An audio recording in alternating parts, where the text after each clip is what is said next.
Hello दोस्तों, कैसे हैं आप सभी। तो स्वागत है आपके अपने YouTube चैनल भूतियापा पे। तो चलिए आज आप लोगों के लिए मैं एक बहुत ही अच्छी कहानी लेकर के आया हूँ। तो बिना किसी देरी के हम अपनी कहानी शुरू करते हैं। ये कहानी है दिल्ली की। पुरानी दिल्ली के पास एक सुनसान कब्रिस्तान है जिसे लोग शमशान कब्रिस्तान कहते थे। वहां के बुजुर्गों का कहना है कि रात के समय वहां एक भयानक जिन घूमता है जो हर जिंदा इंसान से नफरत करता है। साल 2015 की बात है। फैजान एक 25 साल का युवा फोटोग्राफर था जो अजीब और डरावनी जगहों की तस्वीरें खींचने का शौक रखता था। एक दिन उसके दोस्त आमिर ने मजाक में कहा, अगर हिम्मत है तो शमशान कब्रिस्तान जाकर फोटो खींच। फैजान ने चुनौती को स्वीकार किया। रात 12 बजे कैमरा और टॉर्च लेकर फैजान कब्रिस्तान पहुंचा। वहां तक पहुंचते ही माहौल अजीब सा हो गया था। हवा भारी थी और सन्नाटा ऐसा कि अपनी धड़कन भी सुनाई दे रही। फैजान ने कुछ पुरानी फोटो और टूटी फूटी कब्रों की फोटो खींची, फिर एक कोने में जाकर बैठ गया। अचानक उसकी टॉर्च अपने आप बुझ गई। वह उठा ही था कि उसे कब्रों के बीच कोई परछाई दिखाई दी, लंबी काली और धुंधली। वह समझा कि कोई जानवर होगा, लेकिन तभी परछाई ने अजीब सी गुरगुराहट आई। फैजान का दिल जोर जोर से धड़कने लगा। फिर उसने देखा सामने एक 7 फुट लंबा शख्स खड़ा था, पूरा काला। उसकी आंखें चमक रही थी जैसे अंगारे हो।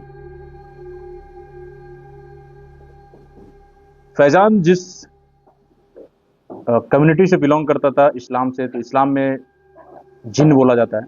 तो फैजान को लगा कि ये जिन है। जिन ने फैजान की ओर बढ़ते हुए कहा, यह मेरी जमीन है, यहाँ तेरा क्या काम। आवाज इतनी भारी थी कि जमीन तक कांप उठी। फैजान ने डर के मारे माफी मांगनी चाहिए, पर उसकी आवाज बाहर ही नहीं निकल पा रही थी। जिन धीरे धीरे उसके पास आया और हवा में हाथ घुमाते ही फैजान के कैमरे का जो लेंस था वो टूट कर जमीन पर गिर पड़ा। फैजान ने पीछे भागने की कोशिश की, पर उसके पैर जैसे जमीन से चिपक गए थे। जिन ने उसके सिर के पास फुसफुसाया, आज तेरा शरीर यही रहेगा, लेकिन तेरी रूह मेरे पास। फैजान की आंखों के सामने अंधेरा छाने लगा। तभी अचानक चमत्कार हुआ। जैसे फैजान जेब में उसकी माँ के द्वारा दी गई एक छोटी सी ताबीज हमेशा लेके चलता था। उस ताबीज की रोशनी इतनी तेज थी कि जिन चीख उठा। जिन भयंकर आवाज करते हुए गायब हो गया। जैसे ही जिन हटा, फैजान के पैर खुल गए और वह दौड़ता हुआ कब्रिस्तान से बाहर निकला। अगली सुबह जब फैजान घर पहुंचा तो उसकी हालत बुरी थी। चेहरा पीला पड़ चुका था, आंखें जैसे 10 दिनों से वो सोया ना हो। वह कई दिनों तक बीमार रहा। डॉक्टरों ने कहा शारीरिक रूप से वह ठीक है, लेकिन उसका दिमाग किसी गहरे सदमे में चला गया है।